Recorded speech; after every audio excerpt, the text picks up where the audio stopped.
Hey folks, JD here, and today I got this beauty for you. This is the SJRC S70W. It is a much larger photography drone made by SJRC. The camera on the bottom has a movable gimbal. It has a 1080p output. You have 4 brushed motors on this particular quadcopter, a huge 2500 mAh battery offering between 16 and 18 minutes of flight. Altogether, this really does look as if it's going to be the full package at a very cheap price. And here it is. It's huge. It's absolutely huge. It's not on the scale of a Phantom 3, but I don't think it's far from there. 600 odd grams this weighs. Absolutely huge. Right, that's all I've really got to say about it. Let's get it configured, folks, and then let's take her up. And here we go. So let's whack in this massive battery in the back. Let's turn on the quadcopter. Let's turn on the transmitter. Let's leave the gimbal initialize. Single, one up and one down to bind. And then, once she has bound, we should... Yeah, the transmitter is bound anyway.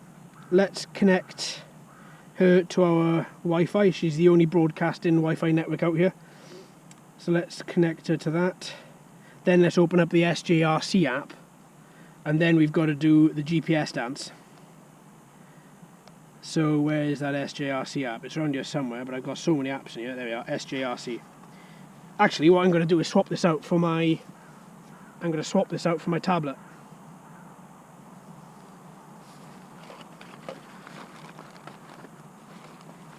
Oh, right then.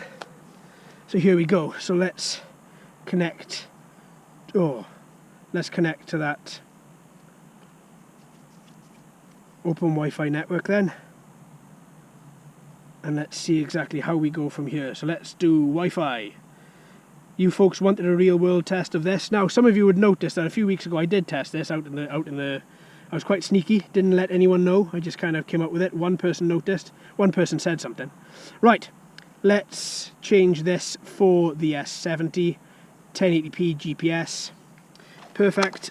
Let's connect this into here if it'll fit. Oh no, it won't fit, it's too large. Right, fine. Let's disconnect this.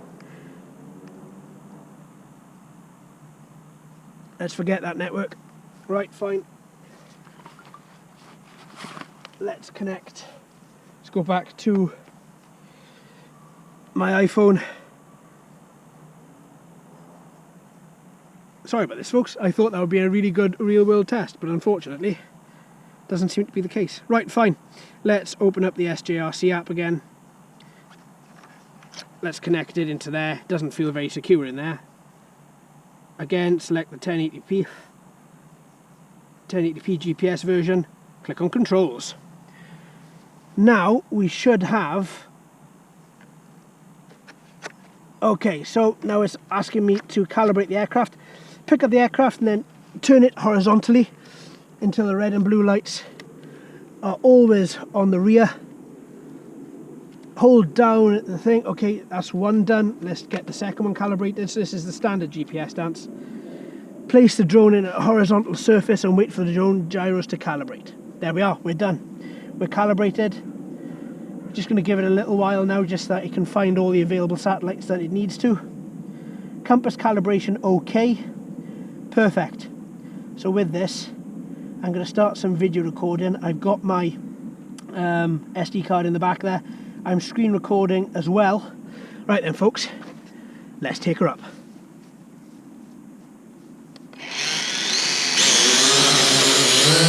Right, first thing, this thing is loud. Very, very loud.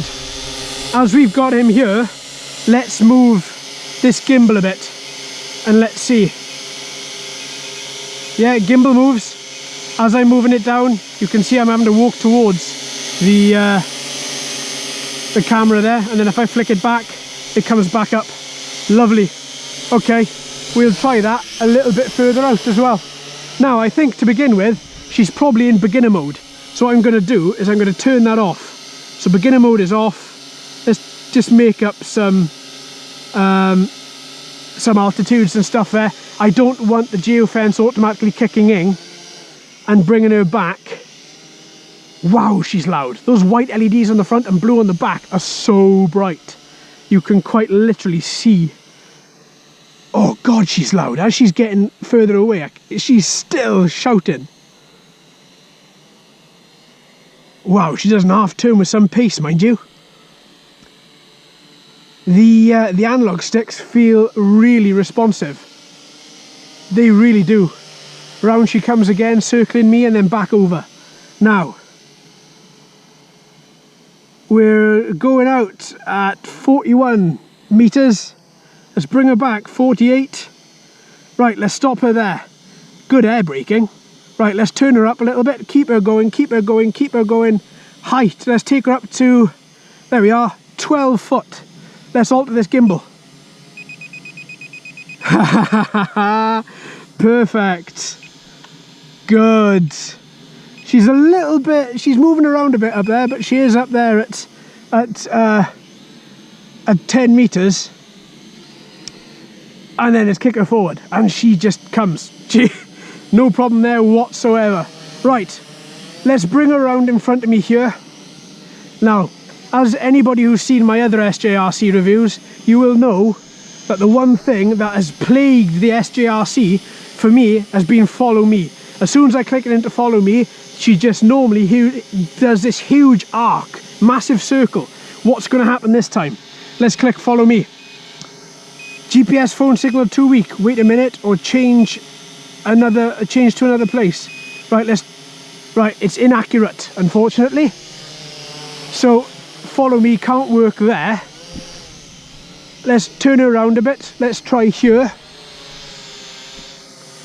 GPS phone signal too weak. Right. Whoa. Okay, not gonna happen again. I just clicked that. Did you see what happened? I clicked follow me and she just went nuts. There we are, look at that. Yeah, I'm coming out of that. Okay, yeah, I don't like that. One iota.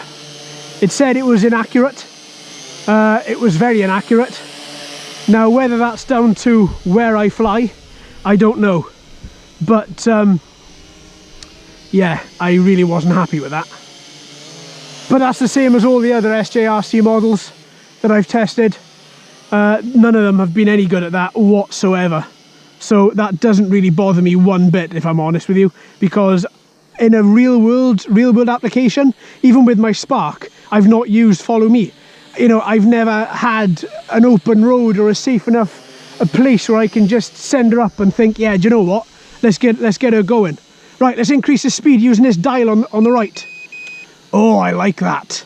This reminds me of another quadcopter with a... Oh, wow, she's loud. Good God, she's loud. She is just so loud. Right, she's coming back. Right, let's alter that speed again. Let's get her into a little cruising speed. Let's see if I can alter that gimbal. Yeah, up as much as I possibly can. Now then, let's take her out. Let's see exactly what we're doing. Now, we've only got 100 to 150 foot of Wi-Fi signal, so I'm keeping my eye on her as well from a line of sight perspective.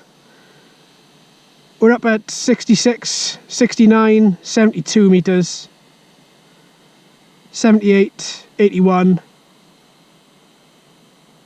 86, 84, 92, 94, 97, still see her, 100, 103, right, Wi-Fi signal there started to break up, so let's bring her back to me. So we were out at over 90 foot there, 90 meters. I'm gonna have to find out exactly what that is, if that's feet or meters. I think it's meters, because the full length of this field is 164 meters. 174 meters, and either 164 or 174 meters. But she manages distance. The Wi-Fi started to break up, but at least this is further than what we've seen before. I do wish they would stop using conventional 2.4 gigahertz Wi-Fi for things like this. Just give her the ability to have 5.8. You know, because then this is, I think from SJRC's perspective, this is a semi-professional quadcopter. From my perspective, I don't really know. I don't think it's semi-professional. Now let's have a little look at this camera in this lens with bright light, and let's see exactly how this does. Well, that is our sunrise right in front of us there.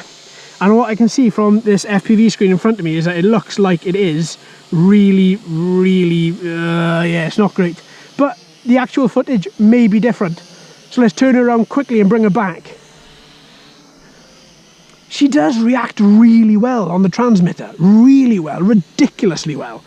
Very, very tight. Very, very tight. This increased speed as well is, well, fast. Let's dip her a bit further. That's about her top speed. From what I can see, I can't get her to go. Oh, there's the battery lights. So I'm not going to let her go into return to home mode because I am quite close to some trees behind me here. So what I'm going to do... Oh God, she's loud. What I'm going to do is just quite simply take her over here. Let's slow this down a bit. And then let's bring her in. Let's bring her. I tell you what, folks, you don't want to get anywhere near that thing when it's... And then let's land her. This is the automatic landing. Oh, oh, can she? Come on. Come on, trust in yourself. There we go. Yeah, this thing is ridiculously loud. Ridiculously loud. Okay.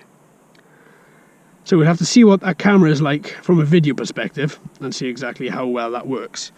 Let me, as she's still on, what I'm going to do, let me take a couple of selfies here.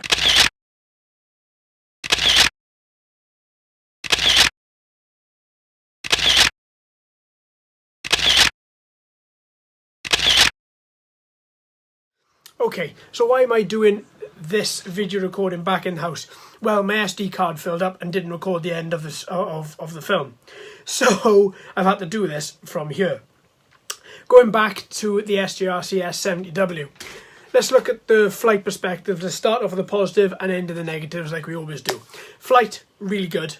Motors, loud, but still held their own. Didn't feel as if they were in any way not powerful enough to fly the quadcopter. Quadcopter flew with ease. Speed-wise, very well. Distance went to 104 meters before we still saw Wi-Fi breakup, and then I brought it back. That Wi-Fi breakup, it probably could have gone another 20, 30 meters, but to be honest, I was losing line of sight. I didn't want her to go any further without me having some reassurance that I could bring her back safely without hitting the RTH button. Camera gimbal, perfect.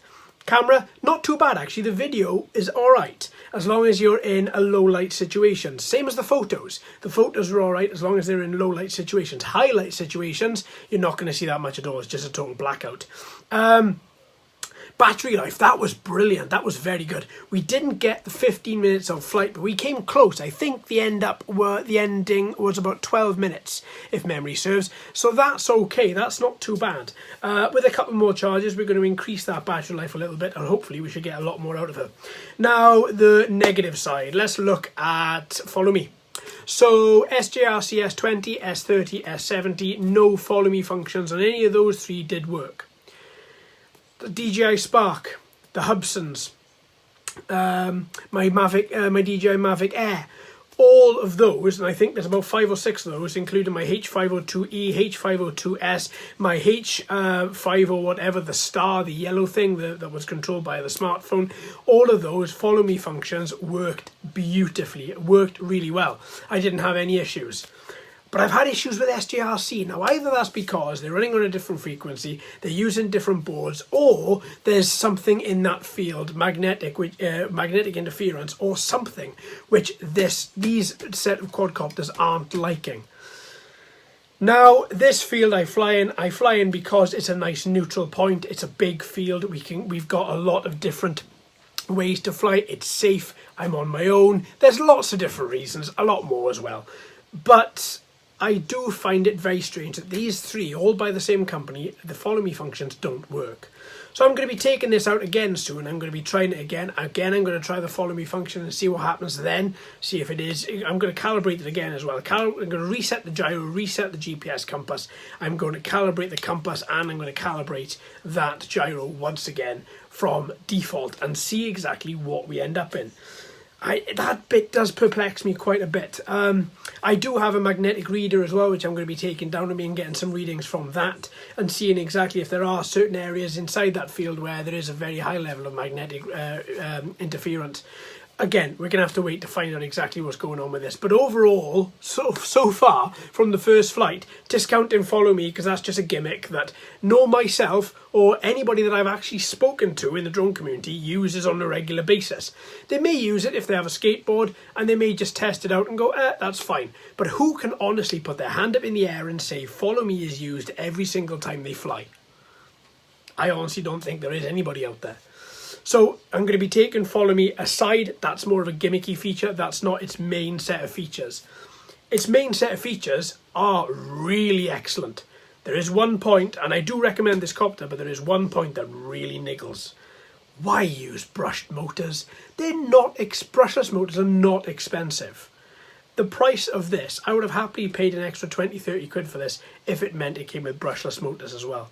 Having the brush motors there, okay, they're fine, they work, they're loud, they're inefficient. I don't know, it just seems to me if I was manufacturing a quadcopter, I would try and push that bracket of that price a little bit higher and get better quality parts, better motors. That is the one thing that really does annoy me with this. But that is it.